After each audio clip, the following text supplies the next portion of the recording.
Kita beralih ke sorotan lainnya, Saudara. Jabatan Panglima TNI yang saat ini diemban oleh Marsikal TNI Hadi Cahyanto akan berakhir pada tahun 2021 ini. Dalam beberapa hari terakhir kembali mengemuka dua nama kandidat calon Panglima TNI. Dua nama itu adalah Jenderal TNI Andika Perkasa dan juga Laksamana TNI Yudo Margono. Rekan-rekan media, pada pagi hari ini Sejumlah kalangan menyebut dua nama ini adalah calon kuat Panglima TNI. Jenderal Andika Perkasa kini menjabat sebagai Kepala Staf TNI Angkatan Darat dan Laksamana Yudo Margono sebagai Kepala Staf TNI Angkatan Laut. DPR RI kini menunggu surat Presiden Joko Widodo yang menyodorkan nama calon Panglima TNI. Ketika nama calon Panglima TNI itu masuk ke Senayan, anggota Dewan akan menggelar uji kelayakan dan kepatutan di Komisi DPR. rekan-rekan media, pada pagi hari ini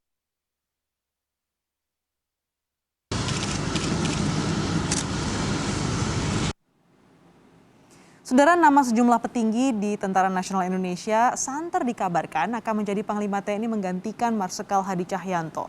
Nama Kasat Jenderal Andika Perkasa menjadi salah satu calon kuat pengganti Marsikal Hadi Cahyanto. Jenderal Andika merupakan lulusan militer Angkatan 1987. Pria kelahiran 21 Desember 1964 ini mengawali karir di jajaran Komando Pasukan Khusus Kopassus. Dan pada tahun 2013 ia diangkat menjadi Kepala Dinas Penerangan TNI Angkatan Darat. Andika kemudian dilantik oleh Presiden Jokowi sebagai Kepala Staf TNI Angkatan Darat menggantikan Jenderal Mulyono pada November 2018 lalu. Nah, nama kedua, Saudara, adalah Kepala Staf TNI Angkatan Laut, yaitu Laksamana Yudo Margono.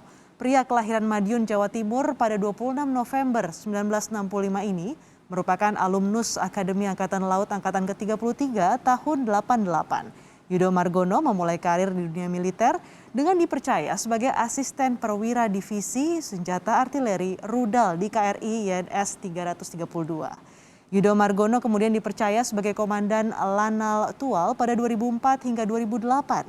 Kemudian dilanjutkan sebagai Komandan Lanal Sorong pada 2008 hingga 2010. Setelah itu, Yudo dipercaya menjadi Pangkogap Wilhan I pada 2019. Laksamana Yudo Margono dilantik menjadi Kasal pada tahun 2020 oleh Presiden Joko Widodo di Istana Negara. Sementara itu, Saudara, pengamat militer dari Institute for Security and Strategic Studies, Khairul Fahmi, berpendapat bahwa dua nama yang mencuat yaitu Jenderal Andika Perkasa dan Laksamana Yudo Margono, peluang keduanya terus menguat dan dinilai tanpa celah dari waktu ke waktu. Dari nama-nama kepala staf yang ada saat ini, saya kira bakal kandidat Panglima TNI masih berkutat di antara dua nama, yaitu Kasat Andika Perkasa dan Kasal Yudo Margono. Karena setidaknya belum pernah terjadi pergantian Panglima TNI dari matra yang sama selain dari TNI AD. Peluang Pak Andika sendiri memang cukup besar jika pergantian Panglima TNI dilakukan dalam waktu dekat, dan saya kira penundaan akan sangat berdampak pada peluang keterpilihan Pak Andika gitu ya. Sementara itu saya sendiri juga melihat bahwa peluang Yudo Margono cenderung terus menguat ya dari waktu ke waktu. Relatif tidak ada masalah bagi Pak Yudo Margono ini dan bagi organisasi TNI jika pergantian dilakukan sekarang ataupun menjelang masa pensiun Panglima TNI saat ini Hadi Cahyanto.